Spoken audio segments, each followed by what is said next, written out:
আমি দুঃখিত আমার ভিডিওর ক্যাপশনের জন্য, কিন্তু এই মুহূর্তে যা দেখছি এর বাহিরে আমার শব্দ আসে না। যে ডক্টর ইউনূস সরকার কি কোথায় গেছে, ডরে কাঁপতেছে, থরথর হচ্ছে।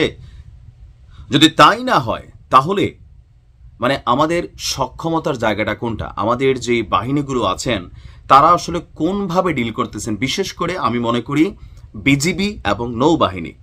আমরা এই সরকারের প্রেক্ষাপট পরিবর্তনের পর ভারত বাংলাদেশ সীমান্তে আমাদের বিজিবি ভাইদেরকে বিরল দৃশ্যে দেখেছি, যেখানে বিএসএফ বিজিবির পা ধরে আছে।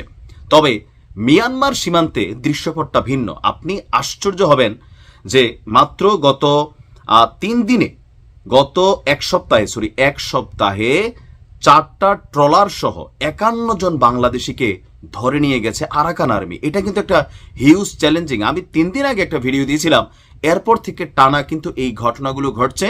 আসলে আমাদের সরকার এই মুহূর্তে, এই যে ইন্টারিম সরকার আছে, তাদেরকে কি মিয়ানমার পাত্তা দিচ্ছে না বা আরাকানরা পাত্তা দিচ্ছে না? যদি দিয়াই থাকে, এই যে ঘটনাগুলো ঘটছে এটার বিপরীতে আমরা আমাদের নিরাপত্তা সমুদ্রপথে কি দিচ্ছি, আমাদের দেশের মানুষের সক্ষমতা বা নিরাপত্তার ক্ষেত্রে আমরা কি কাজ করছি, আমাদের দুর্বল জায়গাটা কোনটা, যে আমরা কি মিয়ানমারের কাছে ম্যামে করব? এই কথাটা কেন বললাম দেখেন, মিয়ানমারের সশস্ত্র বিদ্রোহী গোষ্ঠী আরাকান আর্মির সদস্যরা কক্সবাজারের টেকনাফের নাফ নদ থেকে 2টি মাছ ধরার ট্রলার সহ বাংলাদেশি 11 জন জেলেকে ধরে নিয়ে গেছে গতকালকে। টোটাল এক সপ্তাহে 4টি ট্রলার সহ 51 জন বাংলাদেশিকে ধরে নিয়ে যাওয়ার ঘটনা ঘটেছে। শাহপরীর দ্বীপ জেটি ঘাটে বোট মালিক সমিতি যেটা আছে, সেখানে সাধারণ সম্পাদক বলছেন, স্থানীয় জেলেদের মাধ্যমে আমরা শুনছি যে সাগর থেকে মাছ ধরে নৌঘাটে ফেরার পথে আরাকান আর্মি যারা সদস্য আছে তারা এখানে সন্ত্রাসী কর্মকাণ্ড চালাচ্ছে। স্পিড বোটে এসে অস্ত্রের মুখে ট্রলারগুলোকে এবং জেলেদেরকে আটক করে ক্যাম্পে নিয়ে যায়।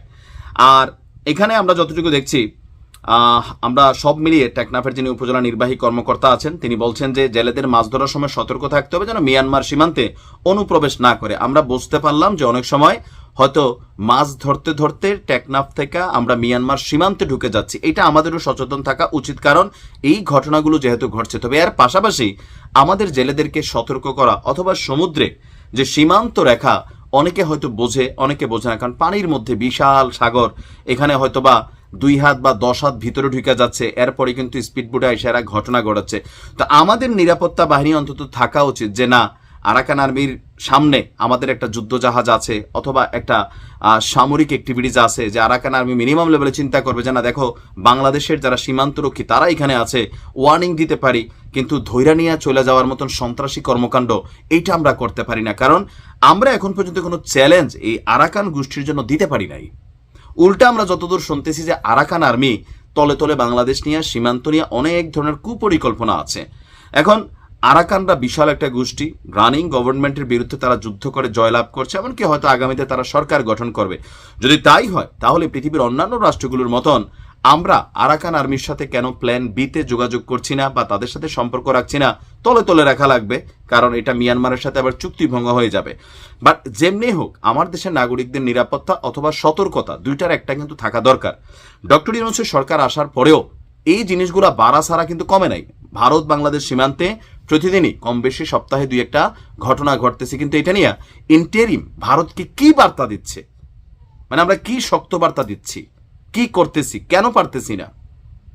কারণ আমাদের তো মনে হয় যে একজন সুপার হিরো ডক্টর ইউনূস, তিনি আসছেন মানে সবকিছু বন্ধ হয়ে যাবে, কিন্তু আসলে কতটুকু কি করতে পারতেছি? আমরা চাই এই ব্যাপারে সরকার কঠিন পদক্ষেপ নিক। ভালো থাকুন।